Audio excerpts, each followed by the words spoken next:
I see people are still signing up, but welcome. I'm used to beginning these things by commenting on the weather, but I see there's people from all over the country, so the weather is different where everybody is. But here it's kind of cloudy. Anyway, hello, welcome. I'm Jeffrey Weidlinger, director of the Frankel Center for Judaic Studies at the University of Michigan. It gives me great pleasure to welcome you all to today's forum, Between the World Wars, Great Creativity and Growing Crisis, which celebrates the publication of Crisis and Creativity Between World Wars, 1918 to 1939, Volume 8 of the Posen Library of Jewish Culture and Civilization. The Posen Library presents primary sources reflecting Jewish creativity, diversity, and culture around the world from biblical times to the present. The collections include poetry, fiction, drama, memoirs, treatises of various types of social, cultural, and political thought, scholarship, reportage, photography, painting, architecture, material culture, and varieties of religious commentary and interpretation, with each volume covering a different time period and curated by leading scholars of Jewish studies. The volumes that I've seen that have come out of this series so far are truly monuments to the Jewish historical experience and stand as testaments to the breadth and depth of Jewish culture. They're invaluable reference works, teaching tools, and educational or even inspirational reading. I highly recommend them and hope that everybody out there will be able to get their hands on one or at least read one digitally at some point soon, because they're just remarkable compilations of Jewish achievements throughout time. The volume that we're going to be talking about today explores the period of 1918 to 1939, an era of crisis and creativity, beginning with the violent aftermath of the Great War and ending on the precipice of a new war. But it was also a time of creative experimentation during which multiple voices emerged, offering novel solutions to what was becoming known as the Jewish question: how to live as a religious and ethnic minority within the modern nation state. Artists, pamphleteers, and public intellectuals all grappled with how Jews and Judaism could best fit into the emerging post-war world.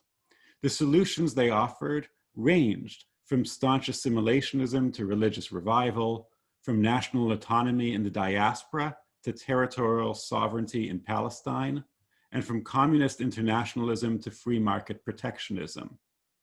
They expressed these beliefs in Hebrew, Yiddish, Ladino, German, French, English, Russian, Polish, and Hungarian, to name only a few, and they did so on paper and on canvas, in public squares and in urban skylines, at synagogue pulpits and at campaign rallies, and over radio and over dinner. The problems of the Jewish world were discussed.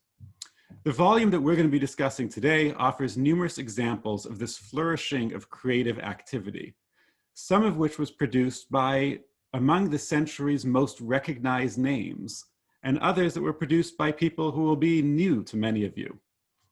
I am proud that faculty from the Frankel Center have played important roles in producing these masterful works, and I'm pleased to have them here with us today. The editor-in-chief of the Posen Library is our very own Deborah Dash Moore, the Frederick Hutwell Professor of History and Judaic Studies here at the University of Michigan. She was also editor of Volume 10 of the Posen series, the Posen Library, which dealt with the period of 1973 to 2005, which was the first volume to appear in print. A noted scholar of American Jewish history, she recently co-authored Jewish New York, The Remarkable Story of a City and a People, and is currently a fellow at the Herbert D. Katz Center for Advanced Judaic Studies at the University of Pennsylvania, where she's working on Jewish photography. The volume we'll be discussing today was also edited by two distinguished professor emeriti of the Frankel Center, Todd Endelman and Zvi Gitelman.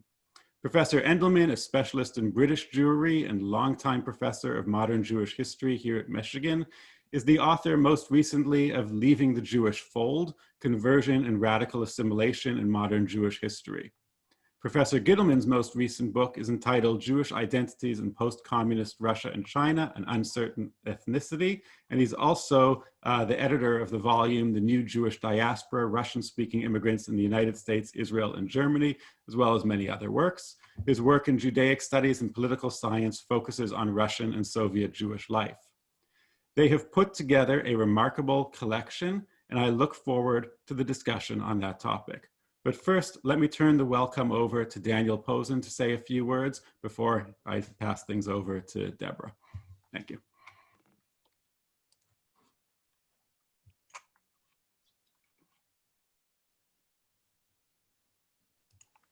Hello, I'm Daniel Posen, and I'm honored to introduce this event for the Posen Library of Jewish Culture and Civilization, a series that my father, Felix Posen, and I are proud to continue to support.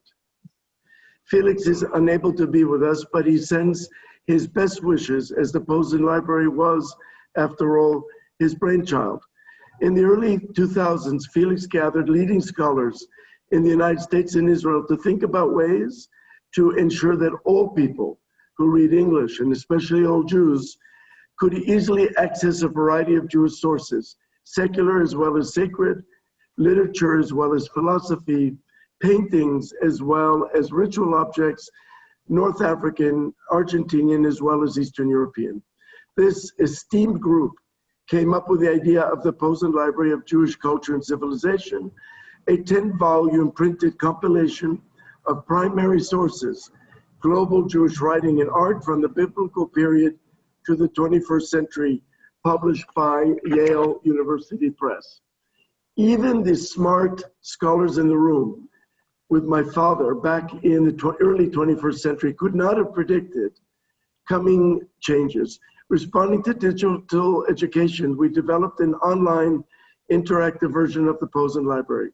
The Posen Digital Library, which can be found at posenlibrary.com, is now free upon registration to every reader. The Posen Library is just one of the Posen Foundation's projects to highlight the diversity of Jewish culture and experiences.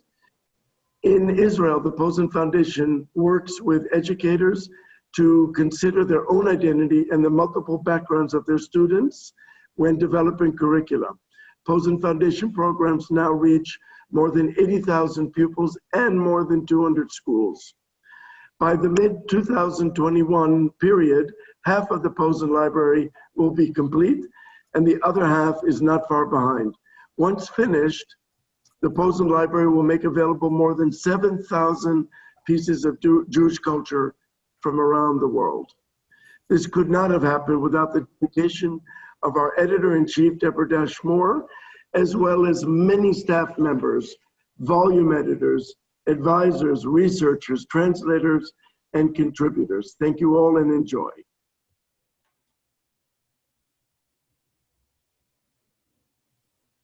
So I think I get this opportunity now to echo what Jeff has said, as well as what Daniel Posen has said, and introduce in a slightly different way the volume Crisis and Creativity Between World Wars, 1918 to 1939, volume 8 of the Posen Library of Jewish Culture and Civilization, co-edited by Todd Endelman and Zvi Gitelman.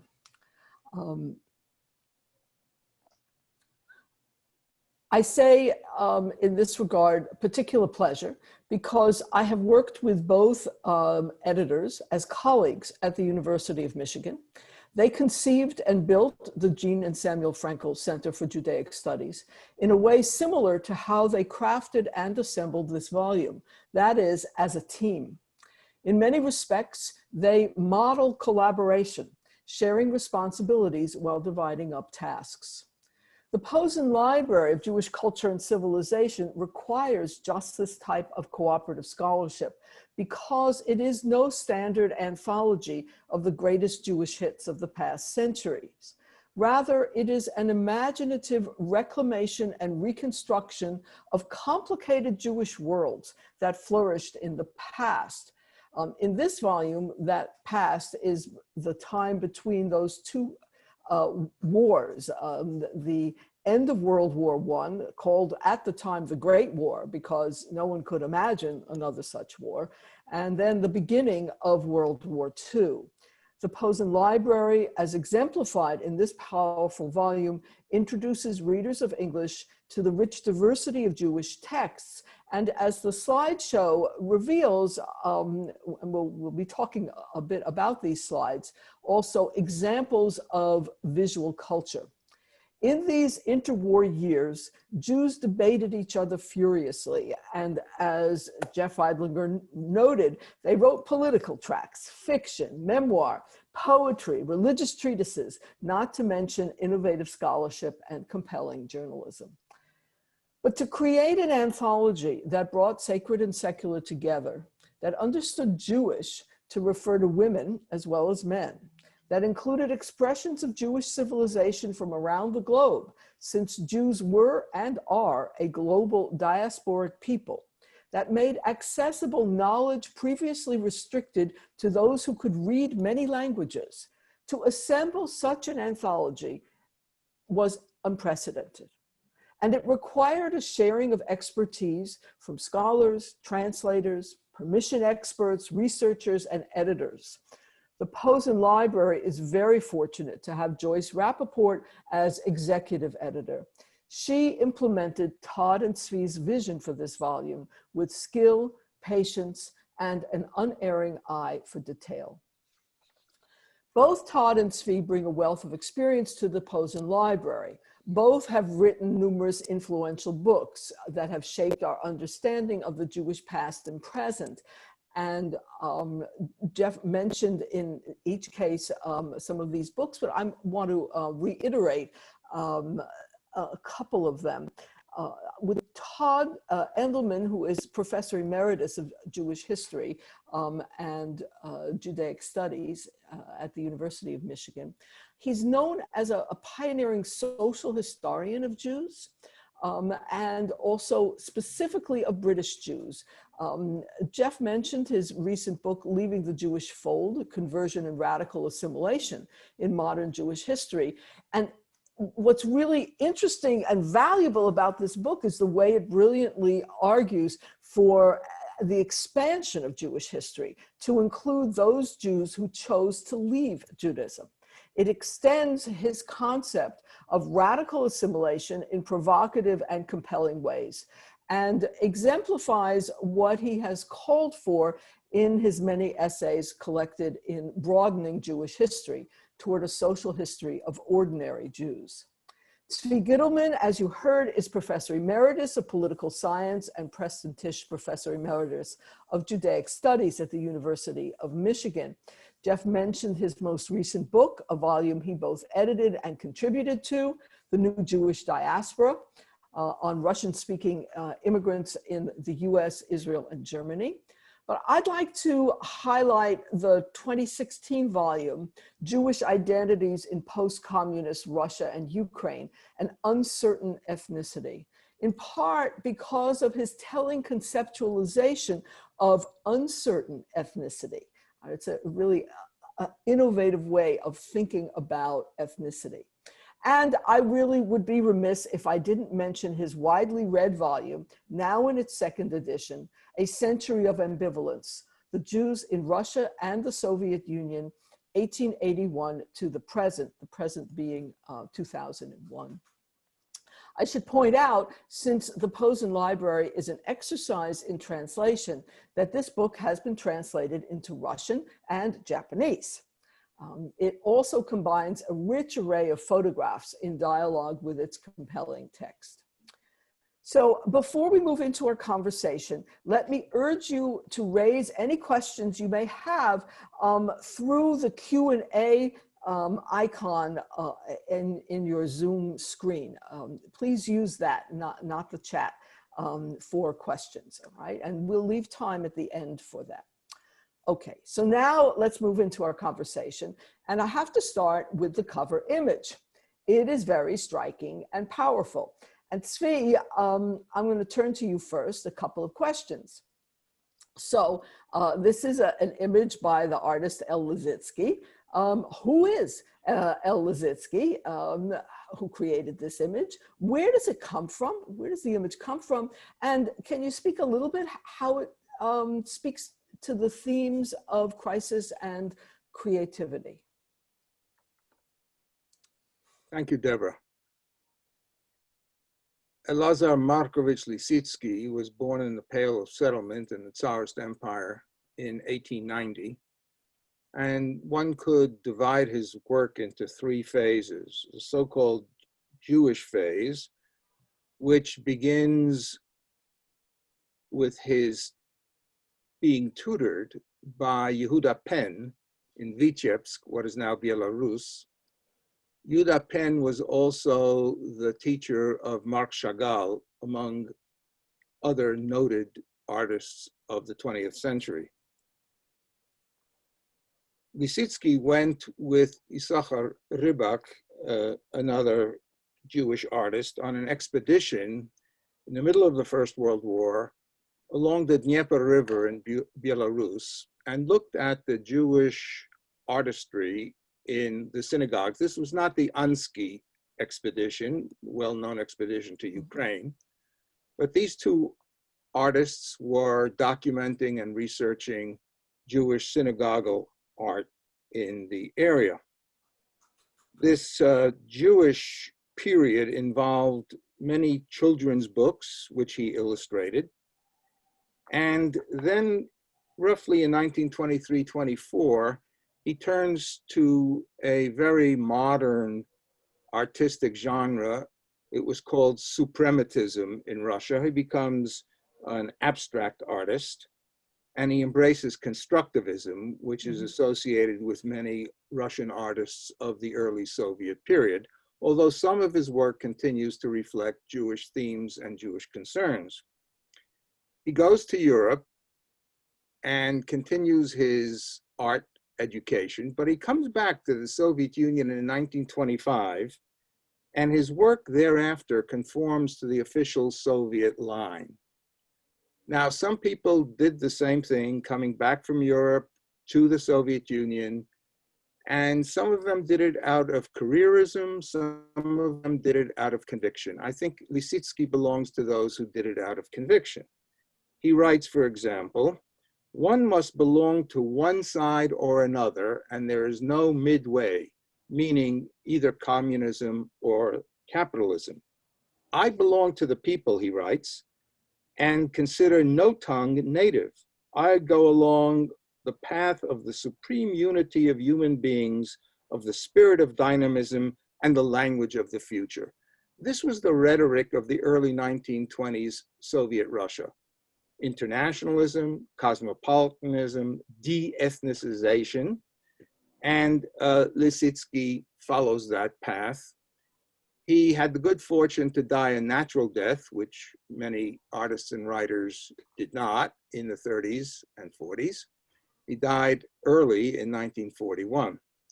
The image we see here is one of 10 images that Lissitzky created to illustrate the Haggadah, the traditional Passover text. This is not a religious text, really. The Haggadah, the last song that we sing at the Passover Seder, it's basically a child's parable. And that's really what the Seder is about. As the Bible says, "V'higadata levincha bayom hahu." On that day, on the Passover, you are to tell your children the story of the Exodus from Egypt, which, for example, secular Jews did and do until this day interpret it as a holiday of liberation from slavery of various kinds, not necessarily done by God, but by people's own efforts. This particular panel illustrates the verse which says, "V'osa nura v'soraf lechutra." The fire comes and extinguishes, or burns rather, the stick. Now you might be able to see that, first of all, the inscription is not in the original Aramaic, it's in Yiddish, the language of the people. And that may be a statement on Lissitzky's part. Secondly, the word fire is illustrated in red, the language of fire itself, but also the color, not only of fire, but of the revolution. And some have said, well, maybe what he means by this is that the revolutionary fire consumed the stick of Tsarist oppression. Is gekommen das Feuer und verbrennt dem Stecken. The fire burns the stick. God prevails at the end of this text, but this is hardly a devotional text. To answer your last question, Deborah, you might say that the revolution embraced or embodied both crisis and creativity. It was an obvious crisis. It was the end of centuries-long Romanov Tsarist rule and the creation of a new kind of political and economic order, which evolved, perhaps unexpectedly for the Bolsheviks, into the Soviet state. There were many people, for example, Vladimir Mayakovsky, a famous futurist poet, who saw the revolution as opening new horizons for creativity. And perhaps this was behind Lissitzky's consciousness when he created this image. So thank you. That's really wonderful. I had not known all of those dimensions of the image. It's a very powerful one with that stick in the red coming through. Todd, could you elaborate more on how you understand the creations at this period of crisis? Yeah, thank you, Deborah. It would be very easy to talk about this period as a period of ongoing crises, of increasing poverty, of pogroms, of violence. But to do that would be to recreate and strengthen the lachrymose view of Jewish history, that it's a history only of suffering. Yes, there were crises that faced Jews, and they had to address at this time. But it was also, and this is sometimes counterintuitive, a period of outstanding creativity. It's not a coincidence that our volume is over 1,300 pages long. And the key to understanding, or one key to understanding this great outburst of creativity, I think, is the background of crisis, as Jews were responding to it. And what I would emphasize is that no Jew in Europe or in the United States could escape the background and the reach of hostility to Jews. Now, in some places, like in Germany or Poland or Austria or Hungary, it was actual violence. In other places, like United States or Canada or Great Britain, it's a question of widespread social and occupational discrimination. But as Jeff said in his opening remarks, this was a period in which every Jew had to deal with the Jewish question. This kind of hostility was inescapable. An example I would take would be the example of Sigmund Freud. Now, Freud was a non-observant, a non-practicing, non-believing Jew. He took no part in Jewish communal life. However, he lived within a social world and a professional world that was entirely Jewish. But not until his very, very last years did he ever write on Jewish themes. In June 1938, the Nazi takeover of Austria forced him to flee to England. And when he was in England, in September 1939, he completed and published Moses and Monotheism, one of his most creative works. And it is at heart a psychoanalytic investigation of the origins of Judaism and the origins of anti-Semitism. It's highly controversial. It was highly controversial at the time. There were English Jewish medical people and scientists who did not want him to publish it and tried to convince him not to publish it.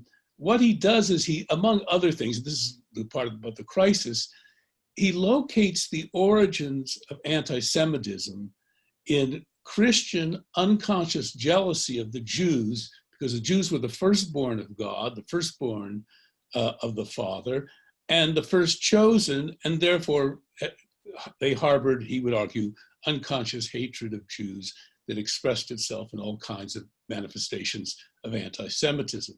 And this is an interesting kind of way in which he brought to bear the tools of psychoanalysis, but the trigger or the specific spark that ignited this piece of creativity was the mounting crisis that Jews faced in Central Europe, certainly in the late 1930s. Zvi, do you want to add anything on the relationship, this crisis creativity? Only that some have suggested that crises lead to creativity, because crises mean that the way you've met challenges before are no longer working. And you have to invent new ways of handling problems.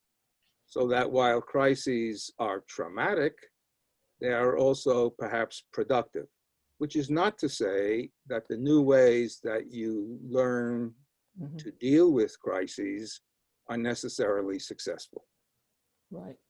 So can you speak a bit, maybe Todd wants to begin, I don't know, about some of the creations that you want to just highlight for us Sure, in this period? I'd be happy to. Now, an easy way to, and kind of the cop-out way to do this would simply say, oh yes, there's Isaac Babel, and there's Franz Kafka, and aren't these wonderful creations? And they were. They are major contributions to Western cultural creativity. And I could also take a more interesting way of doing it and say, well, let's look at Jewish writers writing in Jewish languages, primarily Yiddish, and talk about them, about Agnon or Grada or David Bergelson. But it seems to me I'd like to take a entirely different kind of approach. And I want to look really at Jewish creativity in art and architecture, in the material world, that was shaped by modernist cultural trends. And specifically, I'm thinking of ritual objects and synagogue architecture.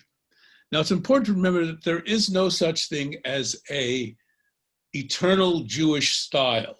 People always evoke that kind of thing and say they're recreating it, but in fact, there is nothing about it. Jews have always interpreted and built in the material world in whatever was fashionable or available at the time. In the 1920s and the 1930s, Jewish artists created modernist ritual objects, that is influenced by the modernism, particularly that coming out of the Bauhaus school, sometimes referred to now as international modernism. And we have many of the illustrations in the book of these kind of highly avant-garde, pared down, stripped down objects. For example, this is a ceremonial hall that, well, let me just finish saying something first about the ceremonial objects, and then I'll go into architecture. They created Chanukiot and Seder sets and candelabras that were very much influenced by the Bauhaus School of Art and Architecture. And there are many pictures of these in the volume. Now let me turn to synagogue architecture as well, because it too was an area in which Jews were very much influenced by the modernism of the time and created in new kinds of ways what are in fact fundamental objects, fundamental buildings of Jewish civilization. First of all, it's important to remember that in the 1920s and 30s, there was not a great flourishing of synagogue architecture, not because of any lack of creativity, but because of the world economic crisis, and there simply were not funds for undertaking major building projects. But what was built tended not to echo what had been done before the First World War. If you're familiar with synagogue architecture from before the First World War, the standard kind of style, let's say the default style, in the late 19th, early 20th century had been what's sometimes referred to as the Moorish style or the Oriental style. Mm-hmm. Now, synagogue architecture and Jewish building architecture in the period that we're dealing with, the most striking examples show the influence of modernism. This is the ceremonial hall and administration building at the new Jewish cemetery in Vienna. It was built by Ignaz Reiser in 1928. It was not destroyed during the Nazi occupation.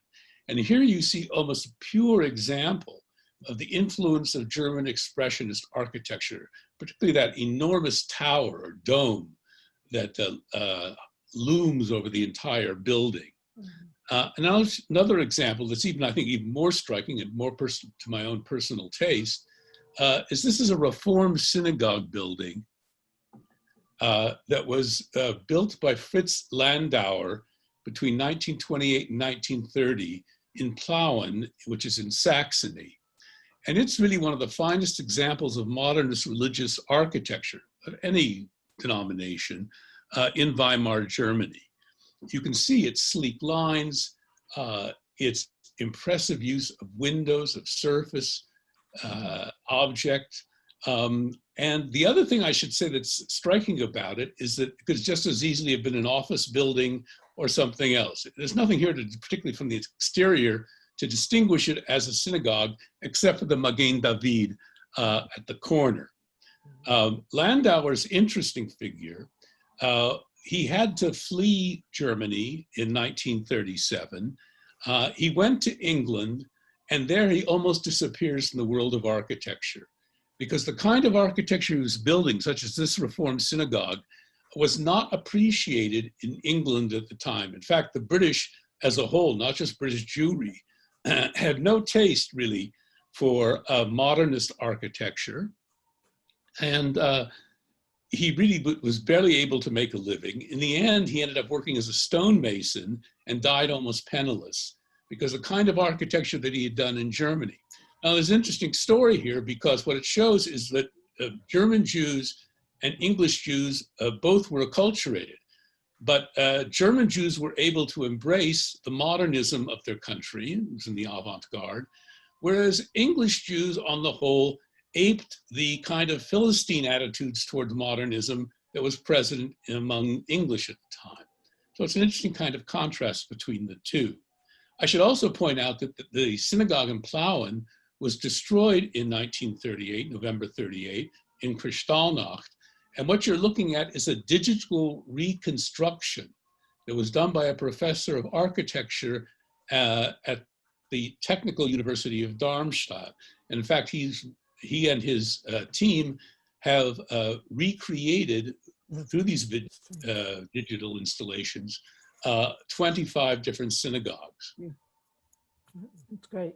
So, Zvi, I don't know whether you want to agree with Todd about the dismissal of Babel, or bring him back for consideration when you think about some examples of creativity in this time period.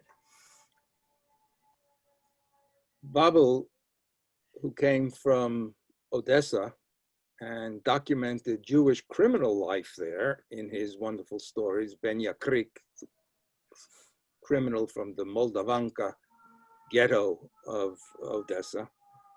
Babel was a very curious figure because he rode with the Cossacks, and he was a bespectacled Jew who didn't look like a Cossack, but acted like one, at least according to his stories.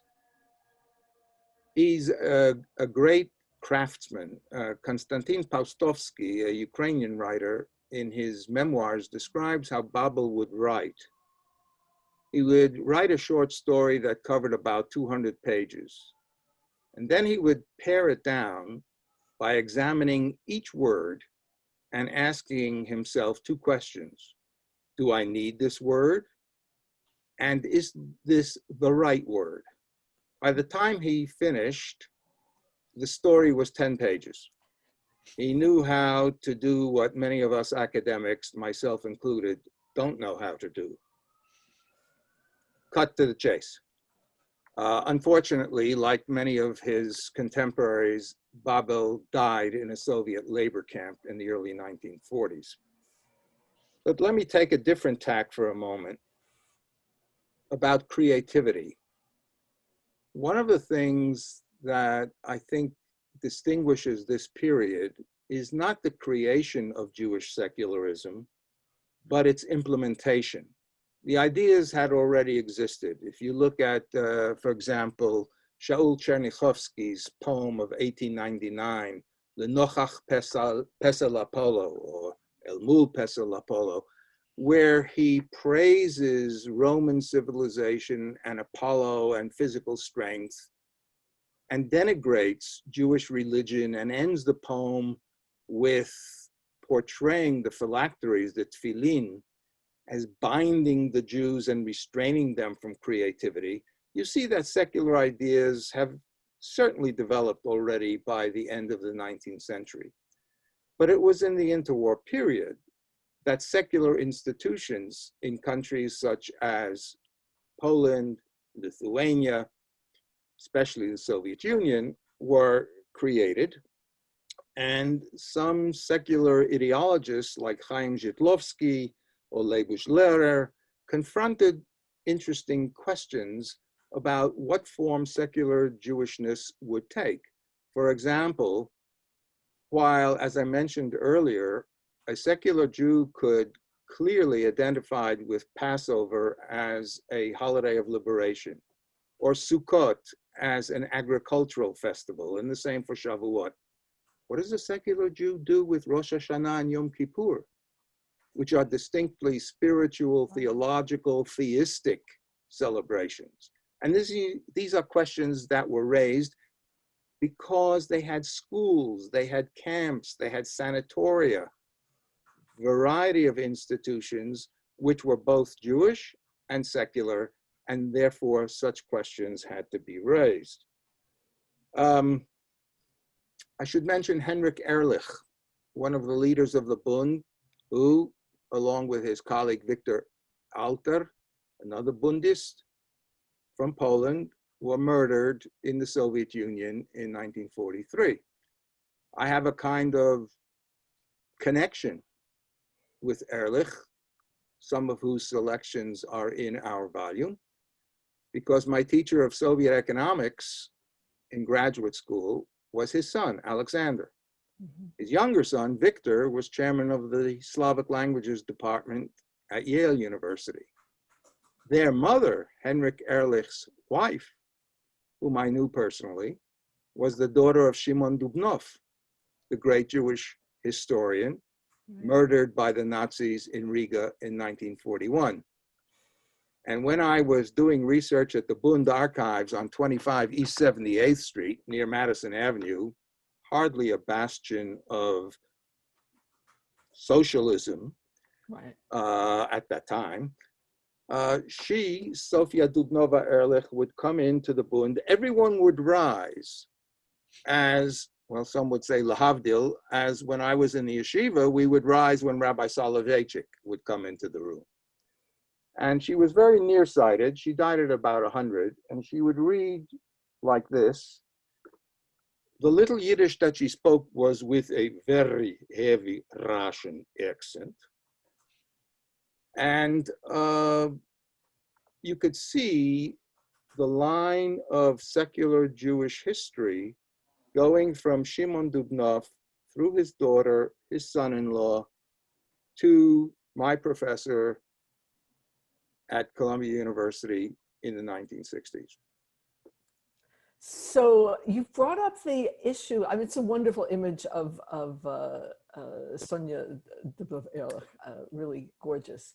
You brought up the issue, however, of secular ideologies, or secularism, we might say, and the way in which it does and doesn't go hand in hand with secularization as a social movement. So I want to just switch now to ask about religious creativity. What examples of religious creativity occurred in this time period? Todd, you want to go first? Or? Okay. Well, I think I'm glad you drew the distinction between secularism and secularization. Secularism is an ideology which one can or cannot embrace. Secularization is a broad array of forces in the social, cultural, and political world that one cannot escape.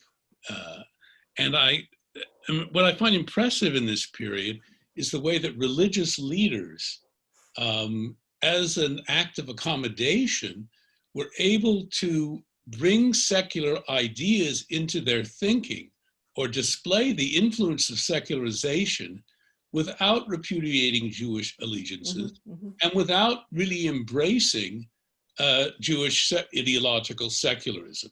And I'll give two examples from the United States. Both of them probably may be familiar to many people listening to this. The first is Louis Finkelstein, who was a professor at the Jewish Theological Seminary, a conservative seminary, for many years, and was the chancellor, I think, in the last 20 years or so of his life. In 1938, he published a book called The Pharisees, The Sociological Background of Their Faith. Now, the subtitle of the book is a giveaway to what's going on.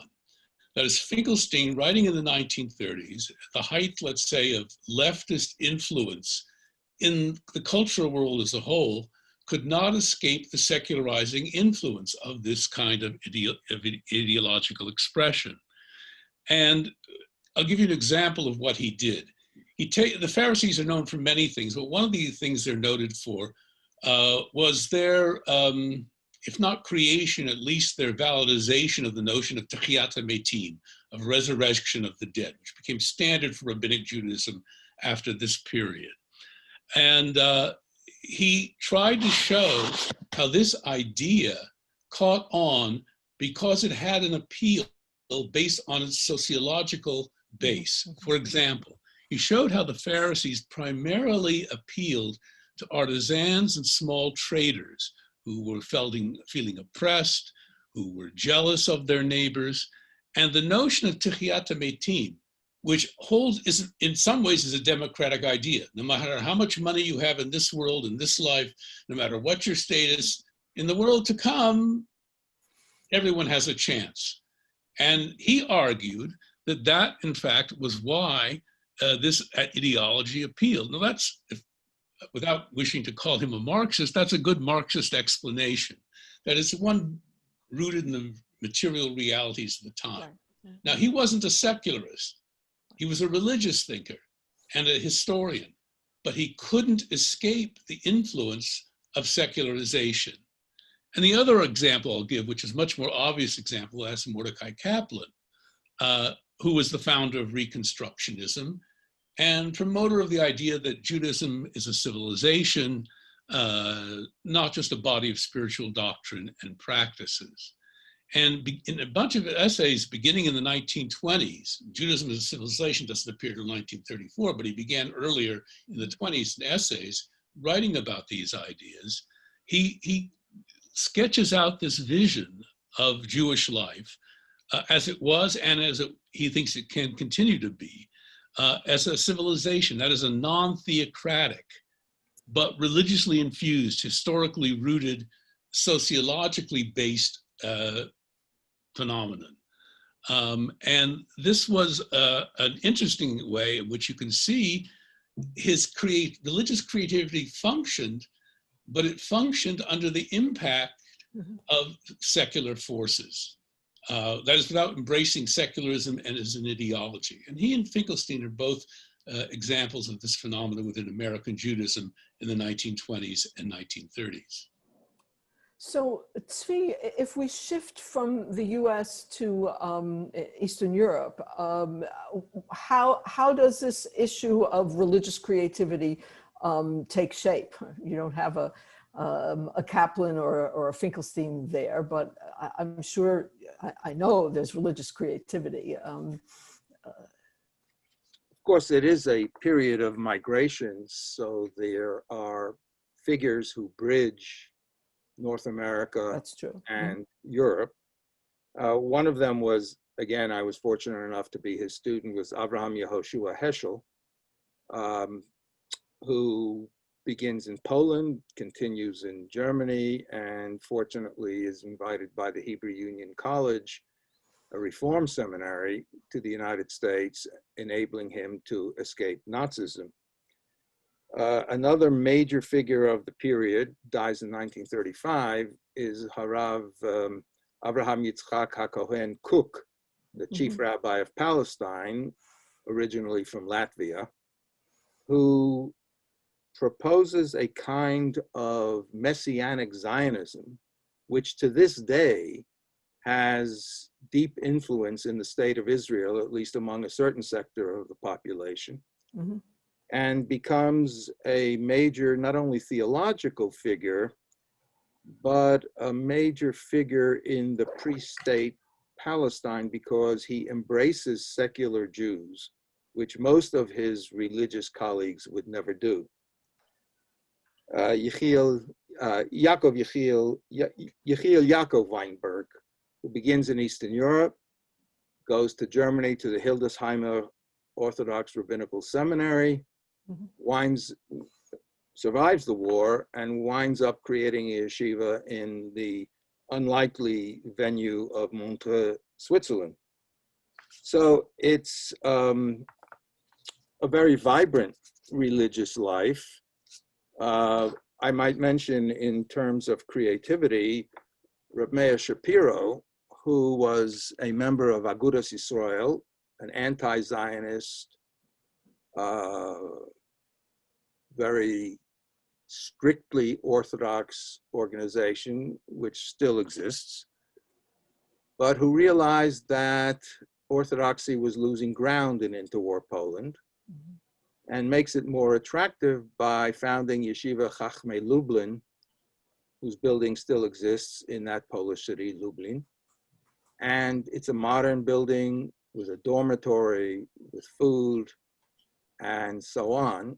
He also founds the idea, creates the idea of the Daf Yomi, the daily study of a page of Talmud, which again has become a rather popular phenomenon in parts of the Jewish population, men as well as women, who devote some time every single day to the study of the Talmud.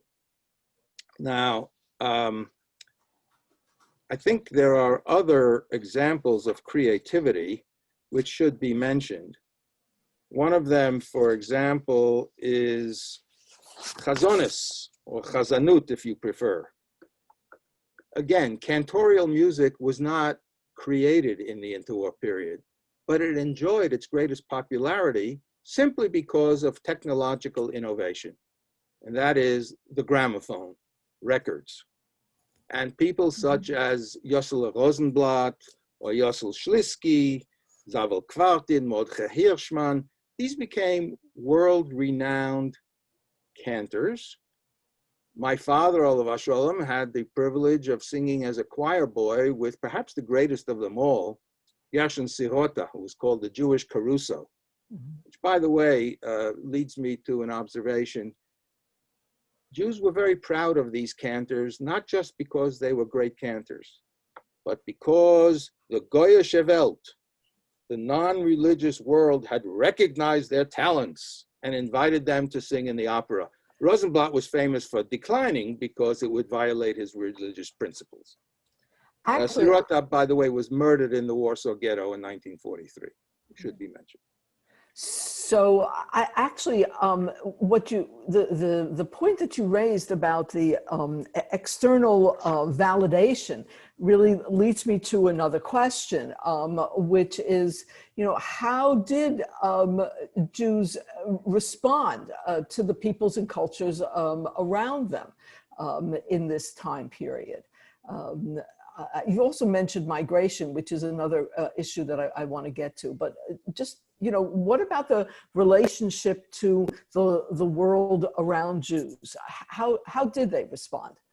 I don't know who wants to go first. Todd, Zvi? Zvi. In one word, differently.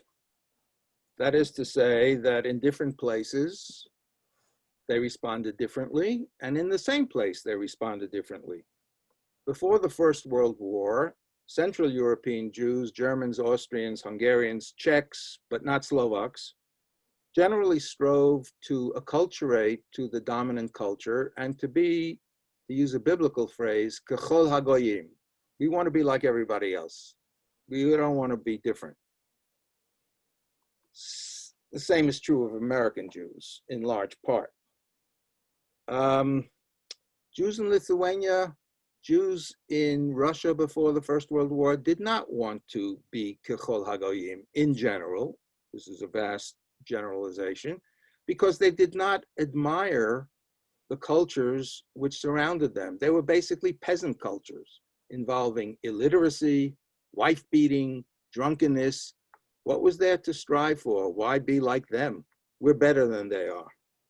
After World War I, and after the Russian Revolution especially, things seem to have stayed pretty much the same in Western Europe. That is, the admiration of the Hochkultur, at least until 1935 or so. But in Eastern Europe, Polish Jews, Lithuanian, Latvian Jews did not acculturate very much, whereas they did so radically in the Soviet Union. The 3 million Jews of the Soviet Union, depending on their age, enthusiastically embraced the Soviet experiment by and large. That was the younger people, because the Soviet system gave them opportunities hitherto unavailable to Jews. They didn't have to live in a certain place. They were not confined to the Pale.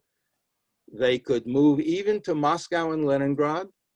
They could become engineers. They could become scientists. And in fact, many of them rose to high positions in the Soviet party, government, military, and secret police. So I'm going to interrupt you here because I'm keeping track of time.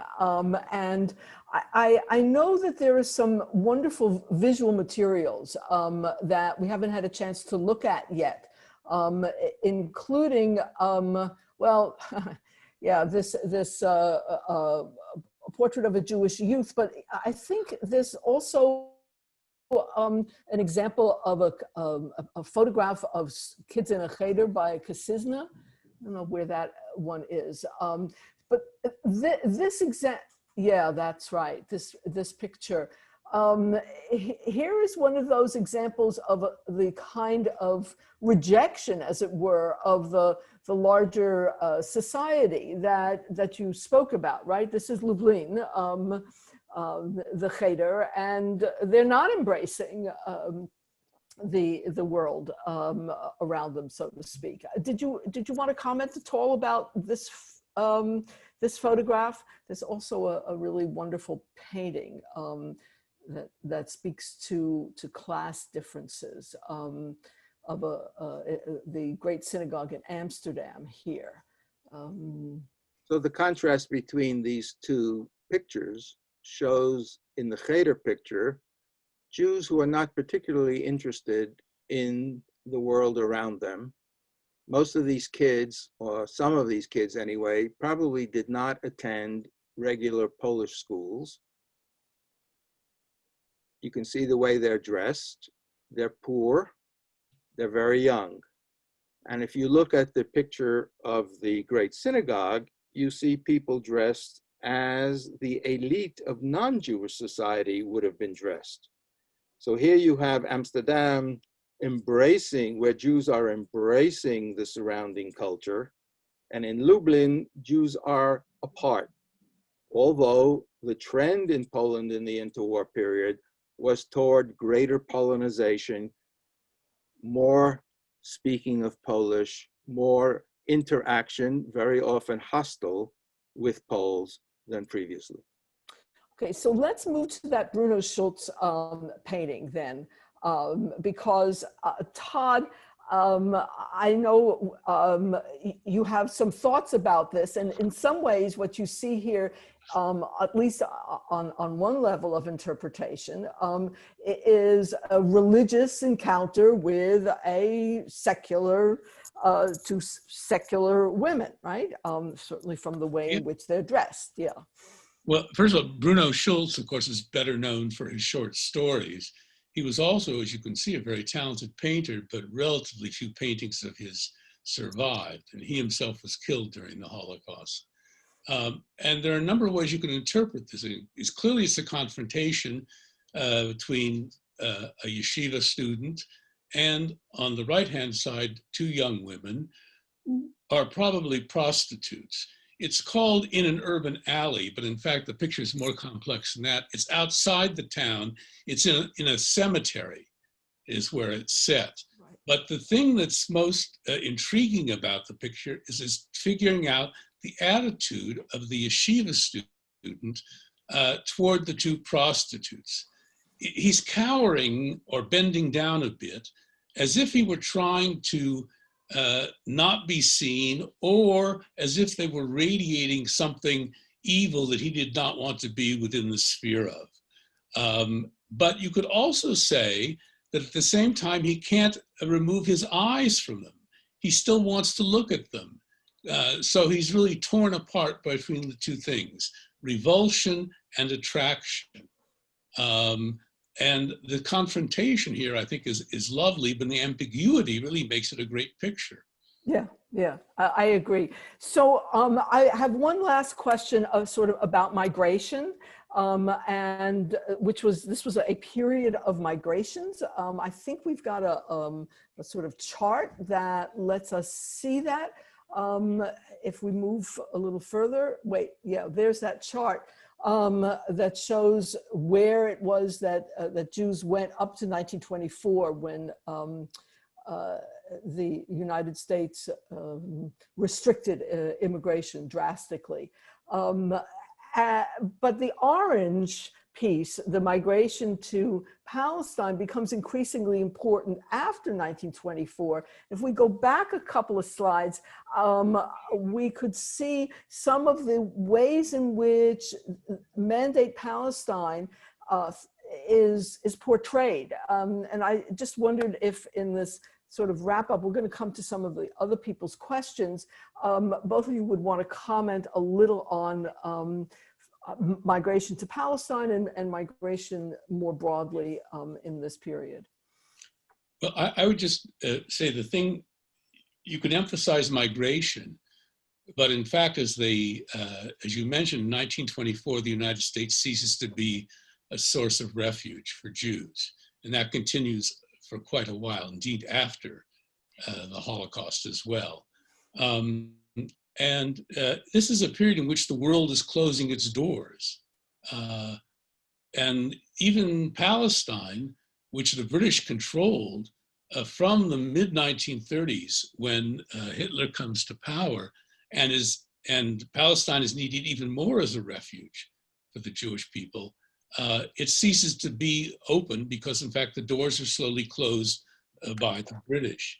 The thing that's interesting about it is the way in which the land of Israel and return to Zion figures in the Jewish imagination in this period. You can see it in these three illustrations here. This first picture is the kind of, it's a very highly romanticized, highly naive view as a kind of pastoral paradise. And you see it in this style. This style of painting was very common and very fashionable in the interwar years among Jewish artists in the land of Israel. Now, the next one, next slide, shows another kind of approach. This is a photo montage by Jacob Ben-Or Kaltern from about 1934, who was working in Mandatory Palestine. And on the one hand, it symbolizes the return of the Jewish people to normalcy, because there's a Jewish policeman who's directing traffic in the busy metropolis of Tel Aviv, the modern city for Jews and returning to the land of Israel. The problem is, if you look closely, the traffic he's directing is not at all modern. That is to say, on the upper left-hand side, you see two horses pulling a cart, and in the bottom left, toward the bottom left, you see a man walking next to, I believe it's a goat, and the others are walking. So he's directing traffic, but there's no automobiles. And my intuition is that Benor Kaltern was producing this tongue-in-cheek, that you've got, the new metropolis is not really the new metropolis yet, even though it has Jewish policemen. Okay, so I'm going to ask Zvi for a last comment before we open it up to discussion with some questions. Did you want to speak, Zvi, a little bit about this last issue regarding migration? I know you've already mentioned it some, but we are running out of time, and I want to draw things to a close, but I do want to give you a chance. I think there are four major migrations that we should be aware of, and many of them we're not aware of. The first is fleeing the Civil War, 1918, 1921, in post-revolutionary Russia. Our colleague and friend Jeff Weidlinger is about to publish a book which will document how between 150,000 and 200,000 Jews were killed in this so-called civil, I would call it an uncivil, multilateral war in the area. So you have maybe 150,000, 200,000 killed, and you have hundreds of thousands leaving the area. The second very important migration, because it changed the character of Soviet Jewry completely, was the movement from the Städtlach, from the small towns of the former Pale of Settlement, into larger cities, and from the areas of the Pale, which were basically Belarus and Ukraine today, to Russia itself, where Jews were generally not allowed to live before the revolution. And that has profound social consequences. As a result of these migrations, Jews changed their languages, their neighbors, their vocations, their education, their social status, and they began to interact with non-Jews to a far greater extent, resulting in ever-increasing interfaith or interethnic marriages. The third large migration is the migration of half of German Jewry from the approximately 500,000 in 1933 out of Nazi Germany. And when we think about the Holocaust, and we think about, for example, Lithuania, where 95% of the Jewish population was murdered, we often forget that half of the German Jewish population was able to leave the country before the full weight of Nazism descended upon them. The last is what Todd has been discussing, and that is there was substantial migration to Palestine, to mandatory Palestine. If my calculations are correct, there were about 350,000 Jews who came to Palestine in the interwar period. The tragedy was that precisely with the development of Nazism, and especially with the White Paper of 1939, the doors to Palestine were closed. But there is substantial Jewish internal migration and overseas migration in this period, which changes the face and the nature of world Jewry.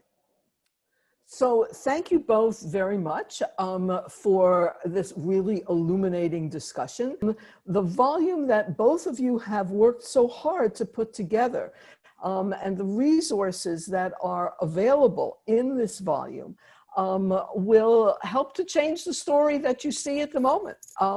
Will bring people, even though they don't necessarily have a language like Yiddish or Hebrew or Ladino, but have English, will bring them to encounter the richness and the complexity of the Jewish past. And it's available for free at the posenlibrary.com. You do need to register and you have access to it.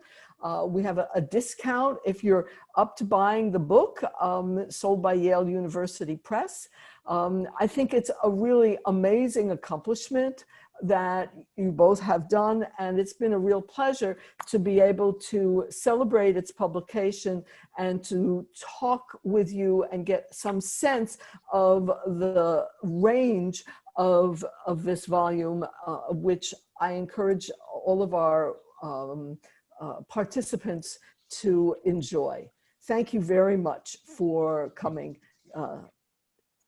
and sharing with us this discussion of crisis and civil, oh God, I'm going to mess up the title, this volume of the Posen Library of Jewish Culture and Civilization.